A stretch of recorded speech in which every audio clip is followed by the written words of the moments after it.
Hey everyone, I'm back with another battle report today from the latest tournament that I've entered. This one is another one of the US international team tournament thingos. I do have the other one that I did the list review for earlier in my channel, but I got I think 3 games into that, and the second and third game I forgot to take any pictures for, so I figured I just won't bother doing the battle reports for that one, and I'll go ahead with this one, which has 5 games to go and is with a list that's a little bit more intelligent, I think. So maybe it's more interesting to see that way. It's been a little while since I've done a video, and part of that is because my microphone unfortunately had a little bit too much to drink, but somehow fixed itself after 2 days. So he's now back and everything's all good, but I was concerned I'd have to buy a new mic again for a few days there when it wasn't working. Just so you can see my list, I'll get rid of my picture for now. Basically what I've got is I've got a Beast Lord on a Chariot and 2 Soothsayers on a Chariot. The idea is that they form their own little unit. Most of the time I'll be running them sort of 2 in the front and 1 in the second rank, because with characters and the way allocating hits and stuff works, it means that my guy in the second rank will be, unless like things like impact hits and grinds or anything in a challenge, will be able to fight him if I had accepted it with him. But basically, most things in combat, he's pretty much immune to being struck if I'm only fighting to the front. The Beast Lord has got a 3-up, 4-up, and I have dominance, which is kind of important because it means that I can fight things like greater demons and like characters on dragons and stuff, which usually he wouldn't be able to fight just because he's not that good. So if you've got like a Chaos Lord on a dragon, he now has a chance, whereas if he was taking the attacks from the Chaos Lord and the dragon, he wouldn't stand much hope. And with I have dominance, it's quite a handy thing against particularly greater demons, because almost all of them are beasts. Because then all of a sudden my guy, who is sort of like a middling sort of combat character as far as like combat lords go, against them he's then all of a sudden really good because they hit him on 6s and they can't do any better than that. I've got otherwise Shamanism Master with Trickster's Cunning and Ancestral Carvings. So Trickster's Cunning works really well with the Shamanism attribute, where he's going to be wounded at best on 5s and you need to reroll them anyway, so it's a fairly strong combo there. I've also taken Dark Rain on him to help against any shooting armies. My Druidism Master, which is my second wizard, has got Wild Form and Ancestral Carving. So basically, because he's usually going to be in the second rank, I'll usually be able to give him the +1 strength from Wild Form. So adding 3 strength 6 attacks to a combat is a lot better than, I think, making him more defensible usually, even though it's a little bit more risky. He's also carrying MR2 for the unit and Seed of the Dark Forest. So as my Chariot unit sort of slowly advances up the board, I'll be able to get +2 to cast for both him and the Shamanism guy. Other than that, my core is just 3 blocks of Wildhorns, 2 of them that ambush, and 1 of them that doesn't, which are pretty much only there for scoring, because you'll see in the rest of my list I don't have much scoring. I've got 2 units of Chaff, so 5 Feral Hounds and some Gargoyles, and then I've gone with double Gortak and double Beast Giant with Uprooted Tree. So basically, the overall idea is that I've got 2 Gortaks on one flank, 2 Beast Giants on the other flank, and they can Vanguard if I make them sober.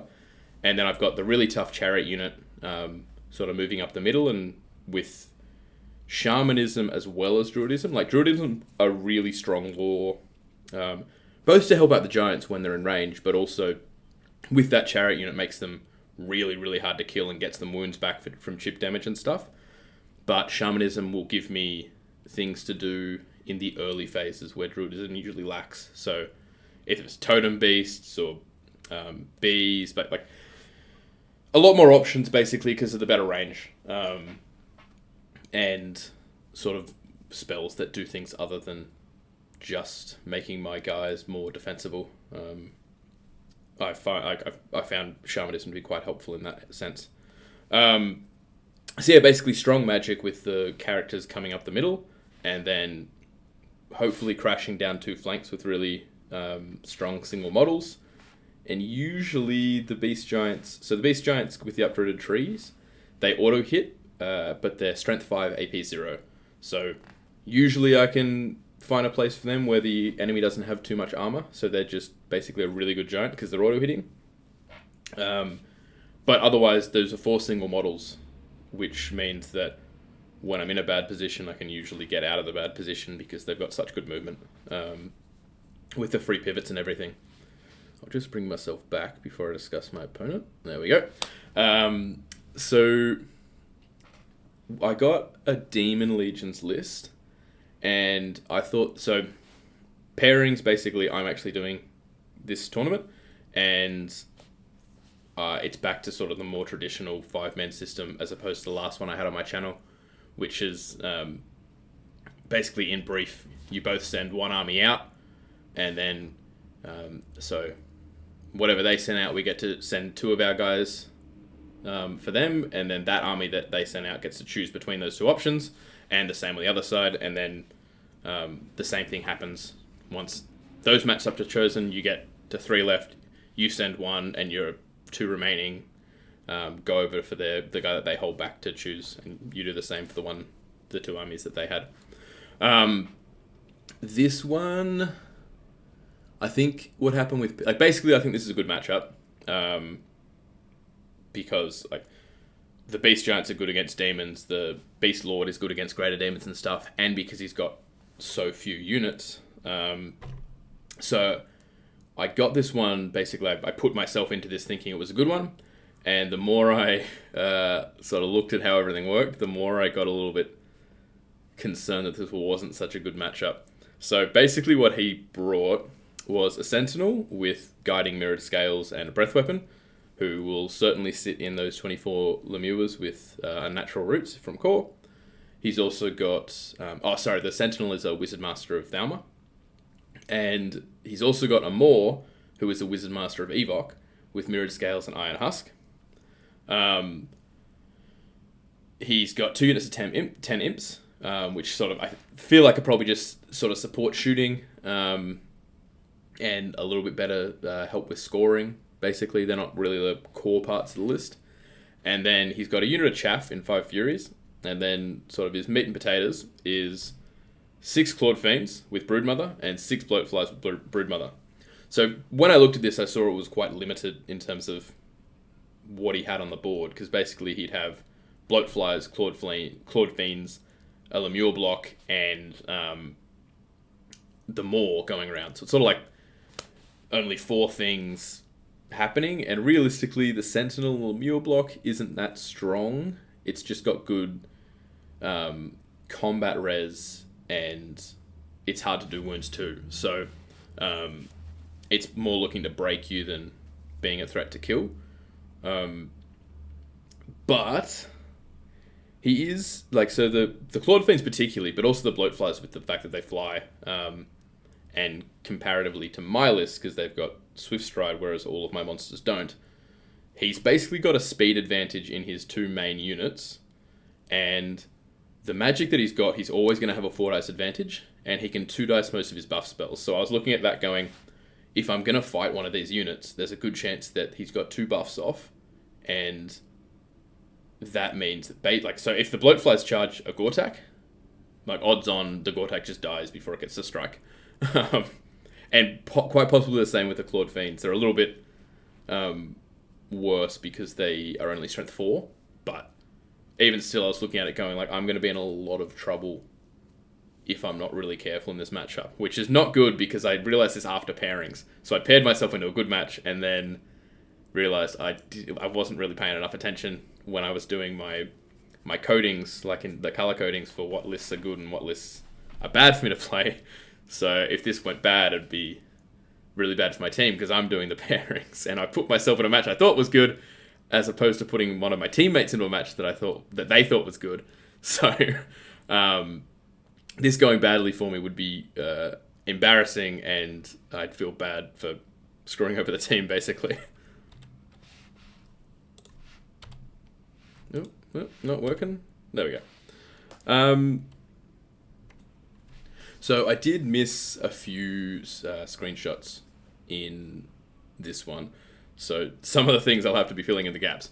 But basically this is after my first turn movement. My opponent got the roll for sides and he picked the top. I think we were just playing... I think it was just like frontal assault in terms of the deployment. So just like 12 inches from the edge. And so he picked the top and I basically dropped everything to go first. And the secondary was secure target. So you can see that, where are we? Over here near the hill, we've got one objective. Whoop, too far out.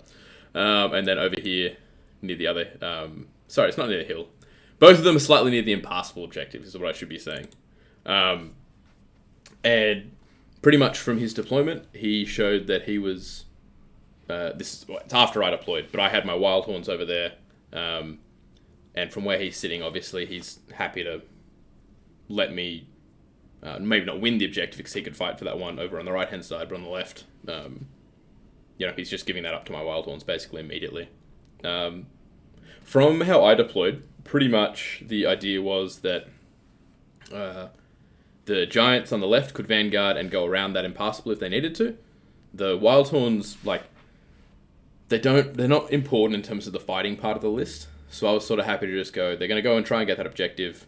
And if he's stacking everything on that left-hand side, I'll be bringing my ambushes onto the right. Plus, I don't think that's the best side for him to be on generally. So, I wasn't expecting him to be overloading that flank. Particularly because those Giants, I can Vanguard them up or I can Vanguard them away and sort of make his investment there a little bit difficult as I just flood down the right and the top side. And because they had the Vanguard move, it meant that I could, if I needed to, use that impassable to block line of sight and stuff, whereas the Gortax couldn't get up that far on my turn one. So the Gortax on the right-hand side, I was actually a little bit surprised by his deployment. I don't think it's necessarily bad, but maybe if he had the Clawed Fiends over on that sort of top left, and they can probably fight a Giant, probably beat a Giant, maybe that would have sort of not surrendered the objective quite so easily. I would have needed to be caring a little bit more about over there. And it also would have meant that I wouldn't be able to bring my Giants over where they're relevant to his entire army, because his Clawed Fiends are over there as well. But, I mean, I think he's just decided that he doesn't have the width in his, or the ability to play wide in his army, so he's given up on the objective straight up, which is, I mean, if you know you're not going to win the objective, it's always good to decide that immediately rather than sort of going for it and making a mistake that costs you later on. So I don't think it was necessarily a bad idea, but I wasn't fully expecting him to sort of corner so hard. Pretty much what I'd done, I'll try and zoom in again, but it's a little bit unclear. Okay, so with these Gorgons on the right, I can't remember the exact distances, but basically the Gorgon that is nearer to the impassable terrain is like he needs a 10 maybe, with the flyers and the Maw to get into him. The Maw flank... Yes, it was roughly like that, and basically the way that the Gorgon is positioned, he's actually slightly overhanging the impassable with his left edge, which means that if the flies charge, they're only going to be able to get one model in contact, so he'll only get 4 attacks. And because of that, he can't charge both the Maw and the flies into that Gorgon, because my other Gorgon has moved up to be taking up some of that space, so we wouldn't have enough space for both of them to go in there. I think that, I mean, it might have been a double 6 to the other Gorgon, but he was far enough away that he couldn't combo charge into that one either. Yeah, so basically I felt like I protected myself from turn one.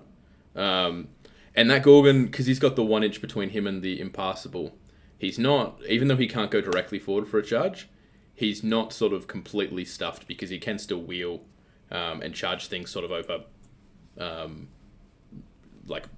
probably the right-hand side of that would be, of the impassable, is his zone, but he can still charge things over there, and I'm still threatening, obviously, perfectly fine with the other one.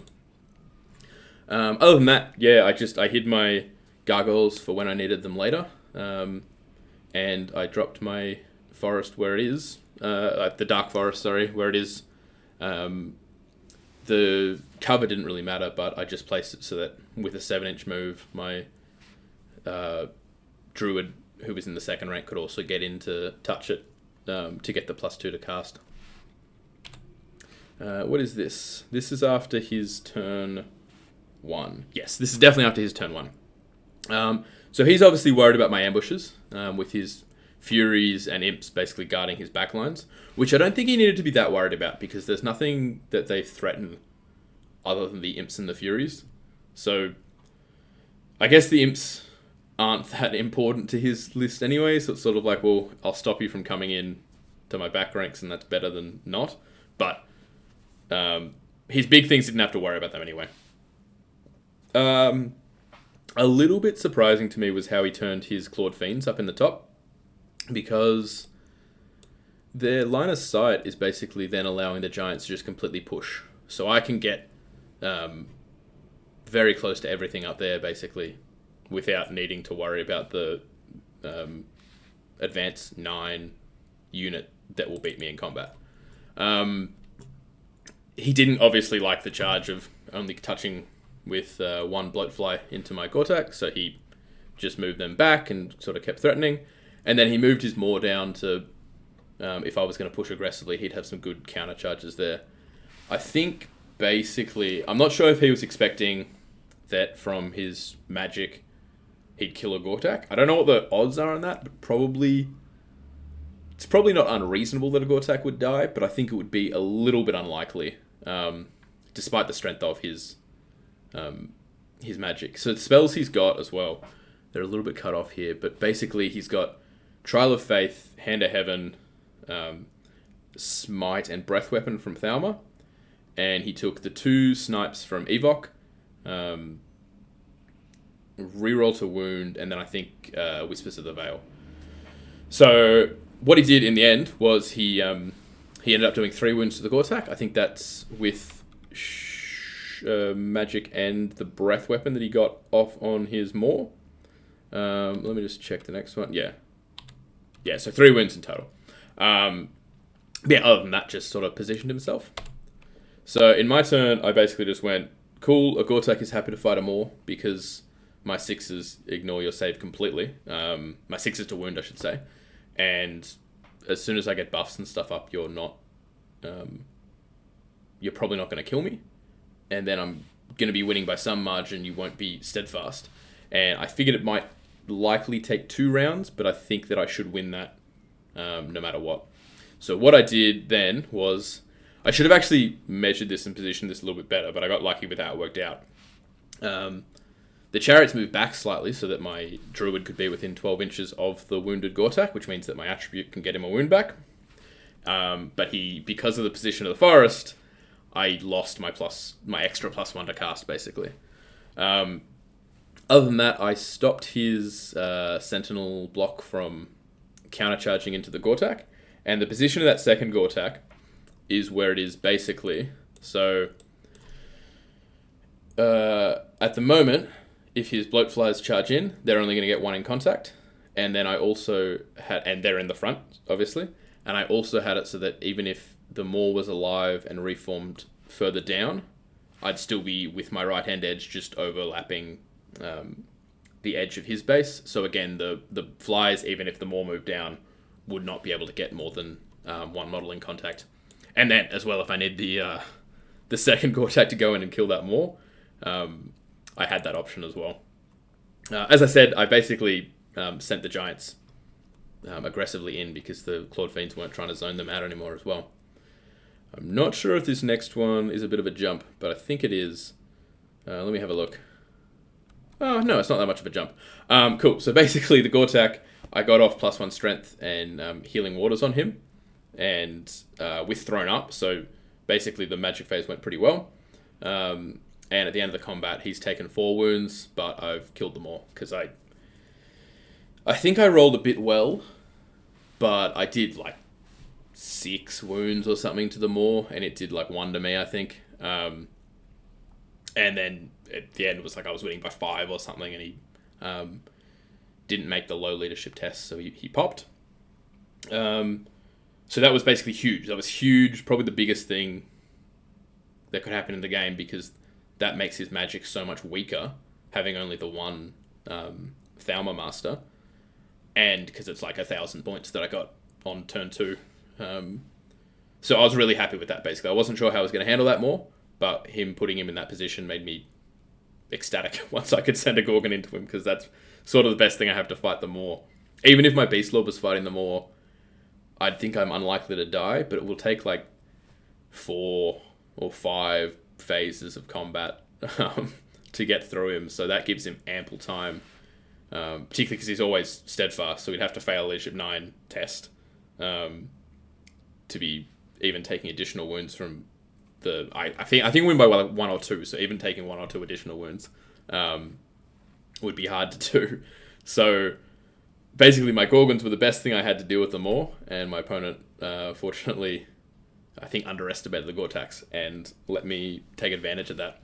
I think the next one is probably a bit of a jump, but what is going to happen is he's going to charge those Gargoyles with his Sentinel block, and he's going to charge the Unwounded Gore-Tax with his Bloat Flies. Yeah, and there's actually quite a lot that's happened. So let's go back, I think.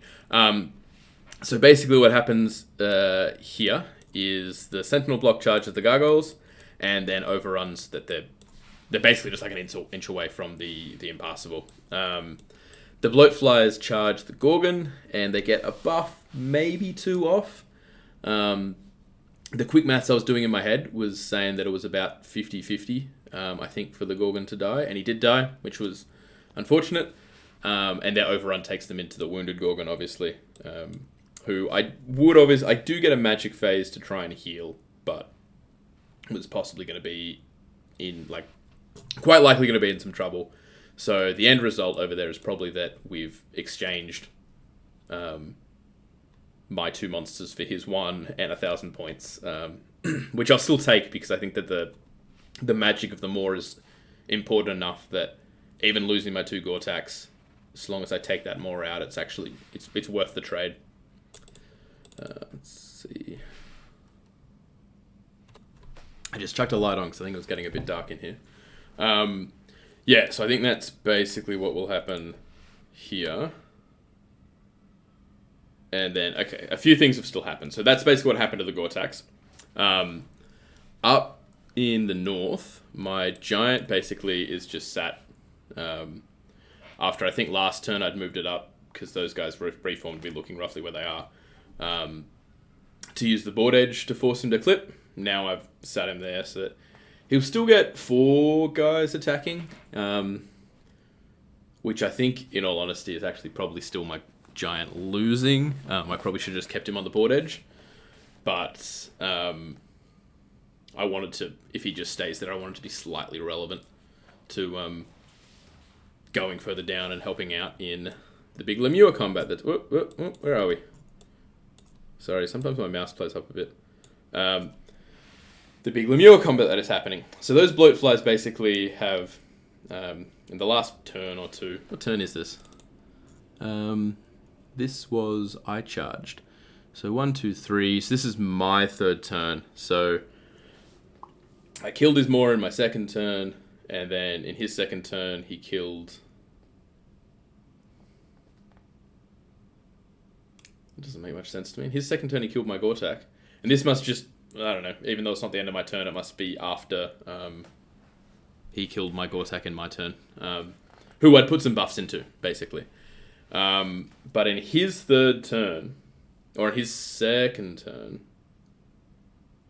no, this is actually my 4th turn. We've both had 3 turns. So yeah, so he killed my Unwounded Gore-Tax in his 2nd turn. He overran and killed the other one in my 3rd turn. And in his 3rd turn, his Sentinel block, after like reforming a bit and stuff, but being a little bit stuck because of the Impassable and the Bloat Flies next to them, got off Hand of Heaven on my Chariot unit, which I let through. But then he rolled 7 hits at strength 7, and he also in the magic phase got off strength 5 breath weapon on his champion. So he had I don't know how many hits going in, but basically through both the Hand of Heaven and the breath weapon, including his Sentinel's Withering Vapor breath weapon, he outright killed my Shaman, and he put 2 wounds on my Druid, maybe 3, and I've healed 1 back. But basically, he did a lot more there than I expected. I thought that, like, you know, even with a full barrage of magic, I'd probably still be okay. Like, I wouldn't lose any characters. They might take some wounds, but because he has to split ranged attacks between them, I might take 1 each or whatever, but I'd be able to heal them back slowly with Druidism. Basically, what I've done, though, obviously, after losing the Shaman, I still felt like best option was to charge the Lemure block, so I sent the Giant in the flank and the 2 Chariots in the front. He also, I think he failed his March test on the Bloatflies, and he couldn't bring them around to be more relevant. And yeah, basically, I was knowing that I'd have to be stuck there for a while, but I thought that I'd probably win eventually. Particularly if I don't think he ever declared a challenge, so I never needed to worry about the challenge. And after this, I'll be able to reform to get my Beast Lord in contact with his Sentinel, so he's hitting me on 6. Oh, he's not hitting me on 6s. That was my plan. I thought he was going to hit me on 6s, but because he's actually mounted, he doesn't. He hits me on 4s or whatever. But a Crush attack can't kill my General in 1 hit, so I'd at least get some counterplay. And just where you can see above the Bloatflies, basically, my ambushers had come on and fought. He got chaffed by the Furies, and they're in combat now, and they'll kill him in a second, which is what you can see there.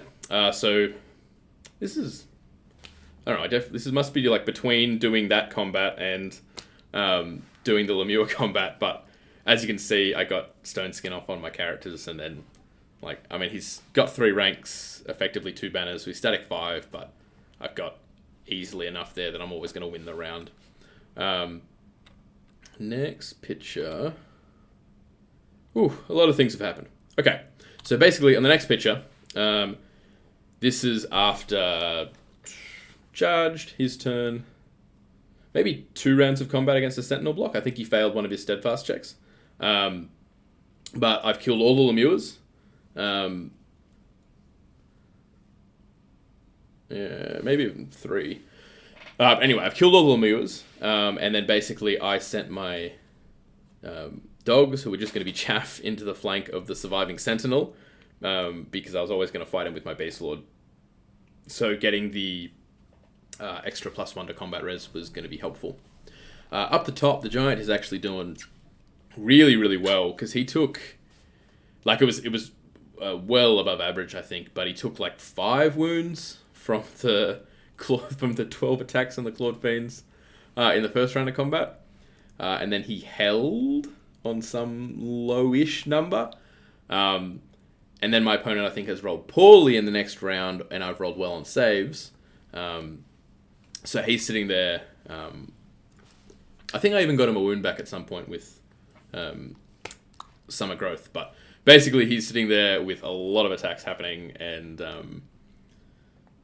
the Clawed Fiends I'm expecting are going to finish him off, but they actually don't. So after this is the turn basically that his Sentinels pop, or his Sentinel, pops. The Bloatflies are looking over there because they went and used a breath weapon on the Wildhorns to get rid of them. The next, I think, will be a little bit of a jump again. Oh, no, we're all the way back to the beginning. Okay, so basically what happens in the end up the top is my Giant ends up living on 1 wound against those Clawed Fiends. But when he gets 11 Strength 5 auto-hitting attacks, after only taking 1, he kills enough and then pops them in combat. And he ends up getting one of the Imp units as well. The dogs overran off the Sentinel, After I killed the Sentinel, they overran, and it didn't really matter. I was just sort of like trying to get them out of the way so that if anything happened, I'd have a bit of space with my characters. But they, on their 6/6, hit the bloatflies, and that gave the bloatflies basically and hit my opponent's my turn. I don't know how that happened. Regardless, they went into the flank. Maybe I didn't break. I think I only lost a couple in the first round, and I didn't lose the combat. And then they won it in my subsequent phase. I don't know. Basically what happened is they got into the flank. My opponent killed enough that he turned around and got to charge my my characters, who I'd reformed into a line with the Beast Lord at front. But that was never really going to go all that well for him because he's hitting me on 6s, and I've got a flaming sword as well. Actually, it doesn't really help because he gets a 5-up anyway, but I've got enough attacks there that he's not really going to do much to them. And then when I counter with the giant, either in my turn 6 or my opponent's turn 6, I ended up killing the bloatflies as well. So my giant ended up living, and I think I got him back to 5 wounds left as well. So he cleaned up the Clawed Fiends and a unit of imps, which was a bit lucky, I think. And the fact that he didn't die in the end. So he didn't lose any points, but and it was basically just Gortax, 1 unit of Wildhorns, my Gargoyles, and then my Shaman that I lost. But my opponent only had the unit of imps left. So with the fact that I got the objective, I won this one 19-1, which I was pretty happy with because I actually don't think it's that great a matchup. I originally thought it was a really good one, and then I think in retrospect, if he'd played the Maw a little bit more cautiously, even if he'd just instead put the Maw on the left rather than the right, he's much better against the Giants, I expect, than the Gortax. But keeping his magic alive for longer would have been very important, I think, and it would have been a much closer game. There were a few things that I got lucky with, like even that giant combat at the top. Shouldn't have gone my way, so he probably shouldn't have lost the Clawed Fiends, and he probably should have gotten a giant, which is probably 1 or 2 battle points swing at least. And I think that if those Clawed Fiends had just sort of been more active up the top, it also would have been more difficult for me, because without the giant able to go into the flank of the Sentinel, I don't send the characters in. Because I don't think they have the output to reliably... if he's got static of 5, I don't think they have the output to reliably get 5 against the 5-up ward save. They probably should do 5, but there's going to be a 30% chance, roughly at least, that they don't. And plus, he's got a crush attack which can just sort of swing, 3 combat res in a particular turn, even if I'm not totally worried about losing a character, because I feel like once I put him only in contact with my Beast Lord, I've got the 4-up regen save, and then I can keep bringing wounds back and stuff. But I think if I didn't have the giant in that position, I probably don't get that Lemure Sentinel block at all, which means I probably don't win the objective. And I'm also, I don't know, that Sentinel's, because he's a general, he's probably worth 1,000. Well, this is the next thing, actually. So he's worth 1,060, and the Lemures are worth 631. So that's 1,700 points that I wouldn't have gotten off his list if the giant wasn't in a position to countercharge him. But it was a good result, and my team actually did really, really well. We got 2 20s, another 19, and an 18. So best result I've ever had in a round of one of these team tournaments. It was 96-4, and it catapulted us right up the top to fighting against the Spanish, I think, which we've got coming up. We've already done the pairings. I might just bring up those lists because it's vaguely interesting. Yeah, so we've already done the pairings, and I got myself into an Empire list with a Great Griffin, Steam Tank, Cannon, big unit of heavy infantry, couple of units of handguns, big unit of Imperial Guard, and then some characters basically with a Cosmo Master. I'll have that battle. I think we're playing at my 5 p.m. on Saturday. So I'm GMT plus 10. So figure that out if you're interested in watching. The password will always be wings. But yeah, I'll have the battle report up anyway. Maybe next week-ish, I reckon. Pretty excited about it. I've never been flying so high in a team tournament. So we'll see what it's like when we're playing against the big boys. Anyway, guys, thanks for sticking around this long. It's been a bit of a long one. I think I've rambled a bit. I'll see you next time.